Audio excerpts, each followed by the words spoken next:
సద్గురు శ్రీ షిరిడి సాయిబాబా సచ్చరిత్ర అధ్యాయం 5. 4వ అధ్యాయంలో శ్రీ సాయిబాబా 16 సంవత్సరముల బాలుడుగా 1854లో మొదటగా ప్రకటన అగుట తెలుసుకున్నాము. 10వ అధ్యాయంలోకి వెళితే ఇంకా వివరం తెలుస్తుంది. ఇలా షిరిడీలో ప్రకటన అయిన బాలుడు 3 సంవత్సరములు షిరిడీలో ఉండి హఠాత్తుగా అదృశ్యులైరి, అనగా 1857 వరకు ఉన్నారు. 1857లో అదృశ్యులైనారు. మరలా 20 సంవత్సరముల వయస్సులో షిరిడీ వచ్చారు. అంటే ఆ అదృశ్యమైన కాలము 1 సంవత్సరం అన్నమాట. మరలా షిరిడీలో వచ్చినది 1858లో అని తెలియచున్నది. ఇప్పుడు 5వ అధ్యాయంలో బాబా రెండవసారి షిరిడీ రావటము ముందుగా తెలుసుకుందాము. 1854లో మొదటిసారి బాబా షిరిడీ ఎచట్ నుండి వచ్చినట్లుగా కాక షిరిడీలో వేప చెట్టు కింద కూర్చుని ప్రకటన అయినారు. ఈసారి అలా కాక ధూప్ గ్రామం నుండి షిరిడీ వచ్చారు. మొదటిసారి ఎవరితో సంబంధం పెట్టుకొనుటకు ఆ బాలుడు ప్రయత్నించలేదు, పిలిచితే పలికేవాడు. ఇప్పుడు తాను పలకరించుచు తమ అవతార కార్యక్రమము ప్రారంభించారు. ఇది ఎలా ప్రారంభమైనదో చూద్దాం. మహారాష్ట్రలోని అహ్మద్ నగర్ జిల్లాలో ధూప్ అని గ్రామము కలదు. ఆ గ్రామమునకు మునసబు ధనవంతుడైన చాంద్ పాటిలను మహమ్మదీయుడు. ఒకసారి అతను ఔరంగాబాద్ వెళ్ళుచుండగా తాను ప్రయాణించు గుర్రము మార్గ మధ్యంలో తప్పిపోయినది. తన గుర్రము కొరకు 2 నెలలు వెతికినను అది కనిపించలేదు. ఇక దొరకదని నిరాశతో ఆ గుర్రపు జీనును భుజంపై వేసుకుని తిరుగుముఖము పట్టి ఔరంగాబాదు నుండి ధూప్ గ్రామం నడిచి వచ్చుచుండగా 9 మైలు నడిచిన తరువాత దారి ప్రక్కనే ఉన్న ఒక మామిడి చెట్టు కింద ఒక వింత యువకుడు పొడవైన చొక్కా ధరించి తలపై టోపీతో చంకలో సటకా ఉంచుకుని చిలుమును త్రాగు ప్రయత్నంలో ఉండెను. ఆ దారిని నడిచి వచ్చుచున్న ఈ చాంద్ పాటిల్ను ఆ యువకుడు రమ్మని పిలిచి చిలుము త్రాగి విశ్రాంతి తీసుకొనమని వెళ్ళమని, ఏమిటి నీ భుజంపై ఉన్నది అని అతన్ని ఆ యువకుడు అడిగాను. ఇది తాను పోగొట్టుకున్న గుర్రంపై వేసి తాను కూర్చుని జీను అని పాటీలు సమాధానము చెప్పాను. చాంద్ పాటిల్ మాటలు విన్న తక్షణమే ఆ యువ ఫకీరు దగ్గరలో ఉన్న కాలువ ప్రక్కన వెతుకమని, రూపం అట్లుండటం వలన ఫకీర్ అనుకున్నారు, ఫకీర్ అన్నది మహాత్ముడను భావము అని అతనితో చెప్పాను. చాంద్ పాటిల్ ఆ యువకుడు చెప్పినట్లే వెళ్ళగా గడ్డి మేయిచు తన గుర్రము అచట కనిపించినది. దానిని చూడగానే అలా తన గుర్రపు జాడ చెప్పిన ఆ ఫకీరు సాధారణ వ్యక్తి కాడని, గొప్ప మహాత్ముడై ఉండనని భావించి గుర్రమును తీసుకుని చాంద్ పాటిల్ ఆ యువకుని దగ్గరకు వచ్చినాడు.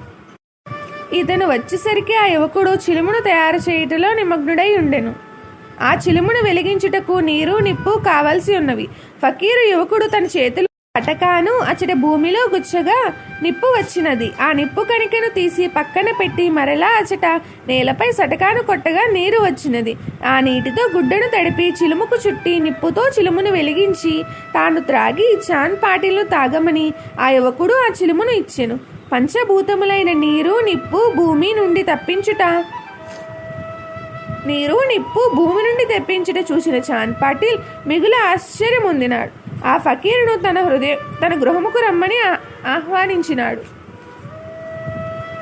చాంద్ పాటిల్కు బాబా చెప్పిన లీల ఇదండి. చాంద్ పాటిల్ కళ ఇదండి చాంద్ పాటిల్ కదా. ఇందులో మనకు ఏమి అవగాహన అయినది? మహాత్ములు ఇలా అందరికీ సాధ్యము కాని మహత్తులు చేస్తారని. ఇచ్చట బాబా చేసిన మహత్తేది? పంచభూతములైన ఆకాశము, వాయువు, అగ్ని, జలము, భూమి అనినవి ఎవరి ఆధీనములో ఉండును? ఈ చరాచర జగత్తును తన సంకల్పముతో సృష్టించి అద్దాన్ని మాయచే నడుపు పరబ్రహ్మ ఆధీనములో ఉండును. సృష్టినంతయో ఆవరించి చైతన్య స్వరూపములో ఉన్న పరమాత్మ సప్తావారములు అనగా ఈ 5 పంచభూతములు అహంకారము, మహత్తు అని వాటి ద్వారా సృష్టిని ఏర్పరచుచున్నారు. ఈ పంచభూతములు లేనిదే సృష్టి లేదు. ఆత్మరూపిణిగా ఉన్న జీవులకు ఉపాధైన శరీరము కూడా పంచభూతముల వలననే ఏర్పడుచున్నది.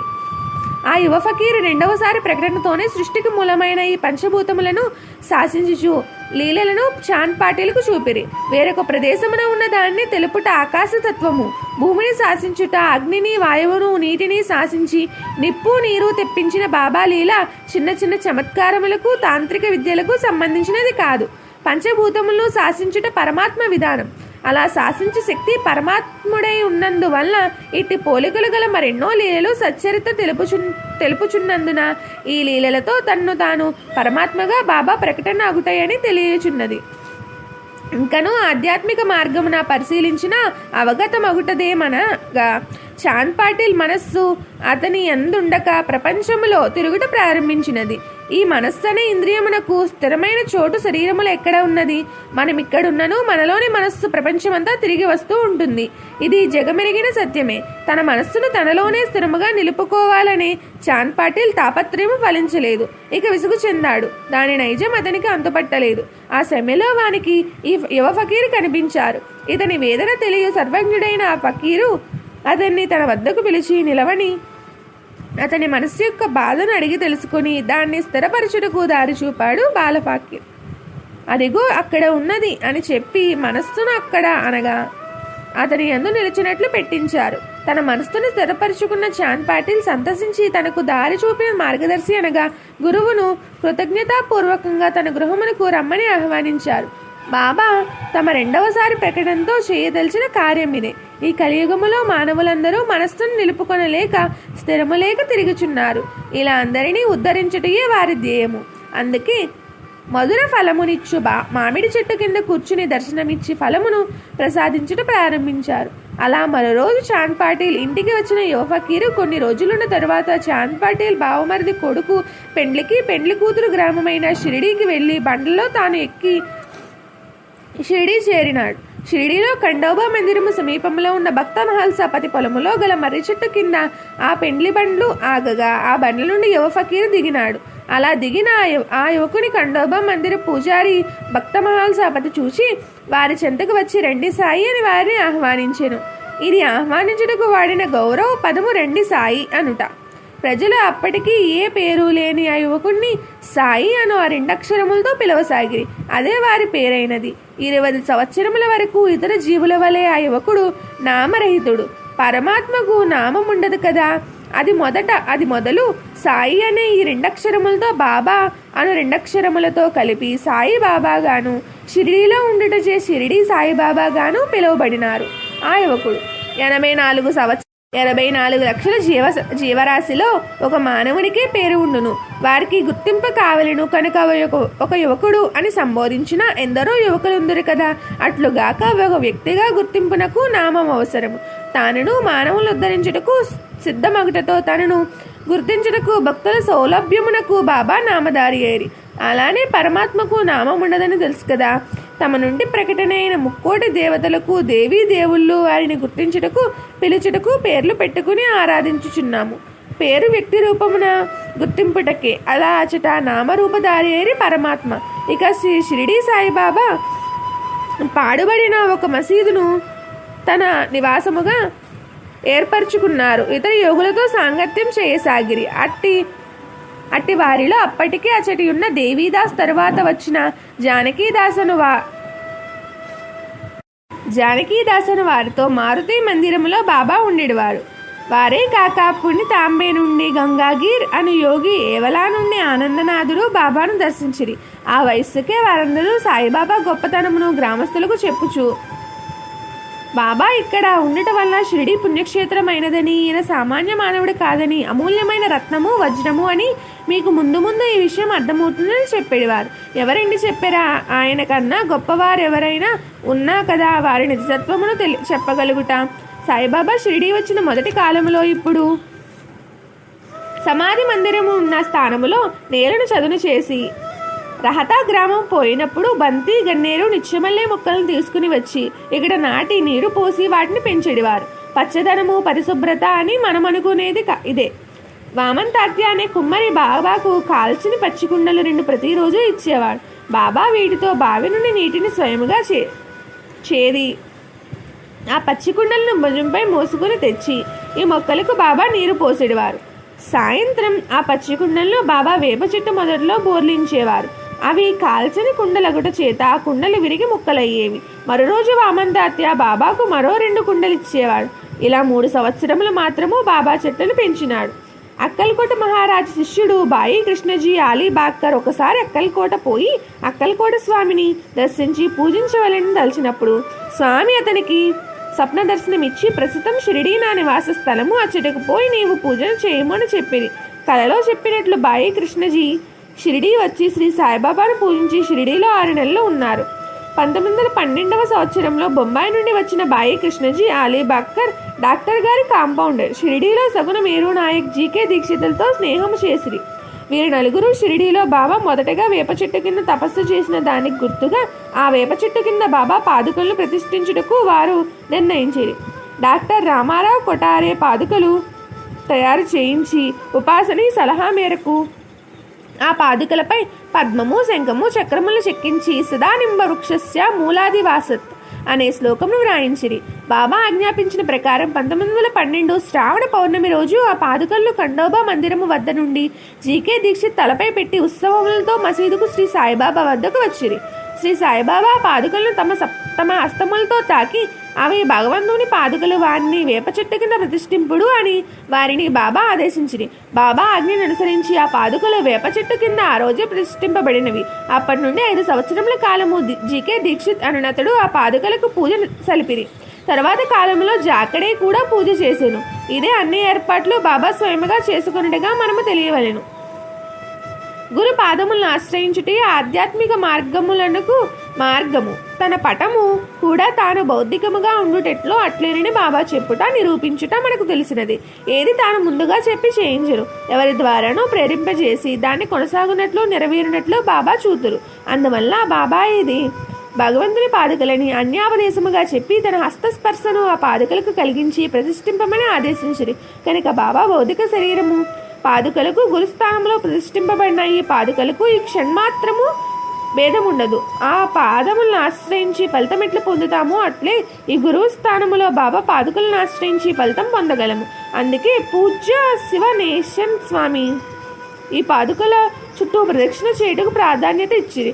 షిరిడి దర్శించి సాయి భక్తులు ఆరతుల్లో పాల్గొనటకు ప్రాధాన్యత ఇచ్చినట్లుగా ఈ షిరిడి సాయిబాబా పాదుకలకు ప్రదక్షిణ చేయుటకు ఇప్పుడు భక్తులు ప్రాధాన్యత ఇచ్చుచున్నారు. ఈ పాదుకల ప్రత్యేకత, బాబా ఇవి భగవంతుని పాదుకలని, నేను భగవంతునే కనుక ఇవి నా పాదుకలనుట. భగవంతుడైన తమ కరస్పర్శను ఇచ్చి ఆ పాదుకలను పవిత్రపరిచి శక్తిని ఆ పాదుకలకు బాబా కలిగించిరి. మనకు ఎటువంటి లోటు బాబా కలిగించరు. మరొక ప్రక్కకు కన్నెత్తి చూడనవసరం కూడా లేకుండా ఏర్పాట్లన్నీ బాబాయే చేసి తమ గురుతత్వం శాశ్వతంగా కొనసాగునట్లు ఏర్పాటు చేసిరి. తాను దేహముతో లేకపోయినను తమ పటము, విగ్రహములనే ఆరాధించే అవకాశం బాబా ప్రసాదించారే కానీ మరొక వ్యక్తినెవరిని తన స్థానం ఆక్రమించే అవకాశం బాబా కలిగించలేదు. యవ్వనమందు బాబా తల వెంట్రుకలు కత్తిరించుకొనక జుట్టును పెంచి ఉండెను. పహిల్వాన్ వలె దుస్తులు ధరించేవారు. బాబా ప్రజలతో కలిసి మెలిసి తిరిగేవారు కాదు. ఎవరితోనూ తామంతట తాము మాట్లాడేవారు కాదు. ఎవరైనా ఏదైనా అడిగితే బాబా దానికి సమాధానం ఇచ్చేవారు. పగలు ఎక్కువ సమయం వేప చెట్టు కింద కూర్చుండేవారు. అప్పుడప్పుడు గ్రామం చివరి ఉన్న కాలువ ఒడ్డున ఉన్న తొమ్మ చెట్టు నీడన కూర్చునేవారు. సాయంత్రం ఊరకనే కొంత దూరం నడిచేవారు. ఒక్కొక్కప్పుడు నీమ్గాం పోయేవారు. నీమ్గాంలో బాబాసాహెబ్ త్ర్యంబక డేంగ్లే ఇంటికి తరచుగా పోవుచుండేవారు. దినమంతయు భక్తులు బాబా చెంద ఉండేవారు. రాత్రిపూట శిథిలావస్థలో ఉన్న ఆ పాడుబడిన మసీదులో నిద్రించేవారు.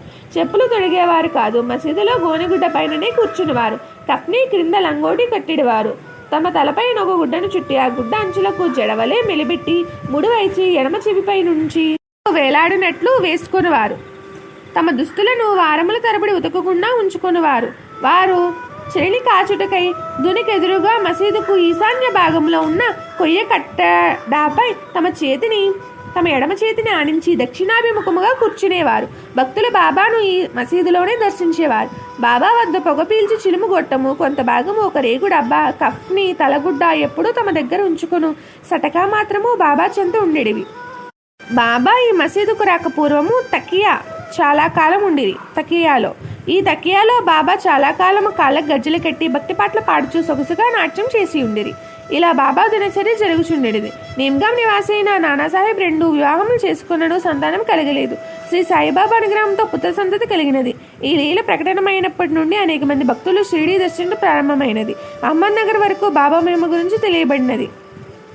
బాబాకు దీపములన్నా చాలా ఇష్టం. గ్రామంలోని షావుకార్ల వద్ద నూనె తెచ్చి దానిలో మసీదులో దీపం వెలిగించేవారు బాబా. ఒకసారి ఆ వ్యాపారులు నూనె లేదండి. అప్పుడు బాబా 2-3 చుక్కలున్న నూనె డబ్బాలో నీరు పోసి కలియబెట్టి ఆ నీటిని బాబా త్రాగిరి. అప్పుడే నూనె అనేది ఆ డబ్బాలో చుక్క కూడా లేదన్నమాట. ఇప్పుడు బాబా డబ్బాలో మరలా నీరు పోసి ఆ నీటిని ప్రమిదలో పోసి దీపాలను బాబా వెలిగించింది. ప్రమిదలోని దీపాలన్నీ తెల్లవారులో వెలుగుచుండే ఉండెను. ఇది ఎంతయో చూచుచూ సిగ్గుపడిన షావుకారులను బాబా చూసి అయినదేదో అయినది, ఇక నుండి అయినా సత్యమును విడవక అంటి పెట్టుకుని ఉండుమని బాబా షావుకారులకు ఎదవు చెప్పిరి. మానవులను సంస్కరించుట ఇది. సత్యము అసత్యములు పరిశీలించి సత్యమును తెలుసుకుంటే జ్ఞానం. సత్యము శాశ్వతమైనది, మార్పు లేనిది, నిత్యమైనది. సత్యమును అంటిపెట్టుకున్న పరమాత్మను అంటి ఉన్నట్లే. బాబా మానవులను పరమాత్మను పొందుటకు ఈ విధముగా తన భక్తులు ఎప్పుడూ సత్యమునే పలుకవలెనని దారి చూపిరి. జవహర్ అలీ లీలను బాబా వారు గురు విధానంలో విశ్లేషణ. విచక్షణ జ్ఞానం కల మానవుడు మహాత్ములను దర్శించినప్పుడు ఇటు చమత్కారములను లీలలను చూచుటకు ఆసక్తి చూపుతురు. మా గురువుగారు అగ్నిలో దిగి నడిచిరి, మా గురువుగారు నీటిపై తేలి ప్రయాణము చేశారు, అలా విభూతి తెప్పించారు, వస్తువులు సృష్టించారు, ఇవన్నీ చేయవారు గొప్పవారిని తలుచుచున్నారు. అవన్నీ చూసినప్పుడు భక్తుడు పొందు జ్ఞానం ఏమీ ఉన్నది? ఆధ్యాత్మిక మార్గంలో తానెవరో తెలుసుకుని జ్ఞానము కావాలి. ఆత్మదర్శనముకు నీకు దారి దొరకాలి. అటువంటి లీలలు సాధనము మనకు మహాత్ముల నుండి ఆశించాలి. బాబా చూపిన లీలల్లో మన కోరికలు తీర్చుట మనను తన దారిలో తెచ్చుకున్నటలో ఒక భాగమే. అట్లే ఈ లీలలు కూడా తమను ఆకర్షింపజేసుకుని తన దారికి తీసుకుని వెళ్ళుటకు ఒక చమత్కారముగా భావించవలసి ఉన్నదని కూడా తలచవచ్చు. గురువని పదము పవిత్రమైనది, పరమాత్మ తత్వము కలది, పరమాత్మ కన్నా భిన్నమై నదని చెప్పున్నది. గురువుకు ఉండవలసిన లక్షణమేమి? బ్రహ్మనిష్ట కలిగి ఉండవలను, ద్వంద్వాతీతుడై ఉండవలను, ఆత్మదష్టై పరమాత్మను దర్శించి ఉండవలను, తనను ఆశ్రయించిన శిష్యుని ప్రపంచపు టుకిని నుండి తప్పించి నిరంతరము పరమాత్మయందు లయింపజేయు కలిగిన వారే ఉండవలెను. ఈ కలియుగములో అట్టి సద్గురువులు బహు అరుదుగా ఉన్నారు. కలియుగ మానవులు ఇట్టి సద్గురువును లభించే వరకు వేచి ఉండలేకపోచున్నారు. హస్తలాఘవములను ప్రదర్శించు వారిని ఆశ్రయించుచున్నారు. తాంత్రిక విద్యల ప్రలోభములకు లోనగుచున్నారు. వాక్చాతుర్యములకు కట్టుబడుచున్నారు. ఎంత ద్రవ్యమును ఖర్చు పెట్టించినా అంత ఫలితము పొందుచున్నామని భ్రమించుచున్నారు. ఇదే సచ్చరిత్రలోని కపట గురువను పదమునకు నిర్వచనముగా కనిపించుచున్నది. ఇది ఆనందము కాదు, తాత్కాలిక సంతోషం. వాటితో మనకు ఉపయోగమేమి? బ్రహ్మమును దర్శించుటకు దారి చూపలేని, బ్రహ్మానందం కలిగించలేని వారు గురువులు కాదు. ఎట్టి వారు గురువులు కారో అట్టి వారి వలలో పడి దుర్లభమైన మానవ జన్మను శ్రద్ధపరుచుకోవద్దు అని మనకు చెప్పుటకు సచ్చరిత్రలో గురువుకు యోగ్యత పొందని జవహర్ అలీ అనే కపట గురువును బాబా సాయి భక్తుల ముందు నిలబెట్టారు. ఈ జవహర్ అలీ అనునతుడు బాబా చదువుకున్న వాడు, ఖురాను వల్లించగలవాడు, వాక్చాతుర్యము కలవాడు, తమ మధుర భాషలతో భక్తులను ఆకట్టుకునేవారు, అంటే పుస్తక జ్ఞానం కలవాడు మాత్రమే అని అర్థమగుచున్నది. గురువగుటకు లక్షణమైన పరమాత్మను దర్శించి బ్రహ్మానందం పొందినవాడు కాదు అని స్పష్టపరచున్నది. అతని ఆచారం ప్రకారము రహతాలో మహమ్మదీయులు ఈదుల్ ఫితర్ పండుగ నాడు నిలుచుని ప్రార్థించుటకు ఈద్గా అను ఒక గోడను రహతాలో వీరభద్రప్ప మందిరము దగ్గర నిర్మించుటకు జవహర్ అలీ ప్రయత్నించగా అది ఘర్షణలకు దారి తీసినది. అప్పుడు అతను రహతాను వదిలి షిరిడీ వచ్చి బాబా వద్ద ఉండసాగినాడు. అతను తీపి మాటలకు ప్రజలు మోసపోయిరి. అతను శ్రీ సాయిబాబాను తన శిష్యుడని చెప్పాను. బాబా అందుకు అడ్డు చెప్పలేదు. ఎందువలన జవహర్ అలీ గురువుగా ఉండుటకు అర్హుడు కాదని, మీరు అతని వలలో పడవద్దని, ఇట్టి కపట అనగా అర్హత లేని గురువులు మీరు తారసపడుతున్నారని తమను ఆశ్రయించిన వారికి జాగ్రత్త పరచుటకి అతనికి బాబా శిష్య పాత్రను పోషించి చూపిరి. గురువు ఎటువంటి వాడైనా ఆశ్రయించిన తరువాత వాటిని చూడరాదని, అతనికి త్రికరణ శుద్ధిగా సేవ చేసి చూపవలెనని, తాను శిష్యుడు ఎట్లు సేవ చేయవలెనో అట్లు సేవ చేసి మనకు చూపిరి. వాడు అర్హుడు అనర్హుడు అనుటగా బాబా ఏమీ నోటితో చెప్పరు కదా. ఇచ్చట కూడా జవహర్ అలీ యోగ్యత దేవీదాసు వద్ద పరీక్షింపబడి అతని కపటత్వం గుర్తించబడిచే జవహర్లని తనంతట తానే షిరిడి నుండి పారిపోయాను. ఎప్పటికైనా యోగ్యత లేని వారి గతి ఇంతయే. బాబాయే అతని అనర్హత నిరూపించవచ్చు కదా. అచట తనతో కూడిన లీలల ద్వారా చూపుడ వారి విధానం, నేరుగా బోధించుట కాదు. ఈ గురు శిష్య విధానం శాస్త్రములు చెప్పినట్లు ఆచరణతో కూడిన అనుభవ యోగ్యతయే ప్రమాణం. ఈరోజు బాబా నిలబెట్టిన జవహర్ అలీ వంటి కపట గురువులే ఎక్కువగుట అందరూ చెప్పుచున్న విషయమే. అట్టి వారిని ఆశ్రయించుటకే ప్రజలు బారులు తీరుచున్నారు. బాబా చెప్పిందేమిటో చేసిందేమిటో అవగాహన పొందిన వారు దారి తప్పరు. ఆ జవహర్ అలీ చాలా సంవత్సరముల తదుపరి తిరిగి షిరిడీలో వచ్చుటకు తాను గురువును బాబాను శిష్యుడను భ్రమను పోగొట్టుకుని గతములోని తన ప్రవర్తనకు పశ్చాత్తాపము చెందినాడు. బాబా కోరినది ప్రతి వారిలో ఇట్టి ప్రవర్తన రావాలనుటయే. బాబా వారిని గౌరవముగానే ఆదరించినాడు. ఇప్పుడు బాబా మార్గంలో గురువులను అణుచున్న వారు ఒకప్పటి జవహర్ అలీ వలె బాబాను క్షమాపణ వేడుకొనక తప్పదని పెద్దలు అంటున్నారు. ఈ గురు మార్గంలో మోసపోకుండా ఉండాలంటే ఇతర గురువుల కొరకు తాపత్రయము పడక వెతుకుటకు పరిగెత్తలేక ఇతరుల వాక్చాతుర్యములకు లోనుగాక నీవు ఆకర్షితుడవై నమ్మిన శ్రీ సాయిబాబానే త్రికరణ శుద్ధిగా గురువుగా స్వీకరించి పరిపూర్తి పొందవచ్చని దేహానంతర వారి లీలలు రుజువుపరుచుచున్నవి. బాబా మార్గములో ఒకే గురువు, వారే బాబా. భౌతిక దేహముతో పని లేని నామరూప రహితుడైన పరమాత్మయే గురువగు విధానం. ఇంతకన్నా అదృష్టమేముండును కనుక శ్రీ సాయిబాబానే ఇప్పుడు మనము గురువుగా స్వీకరించి వారి ద్వారా క్షేమమును మోక్షమును పొందగలమని అవగాహన అయినది. ఓం శ్రీ షిరిడి సాయిబాబా. ఓం శ్రీ శ్రీ సాయిబాబా. ఓం శ్రీ సాయి గురవే నమః. 5వ అధ్యాయం సమాప్తము.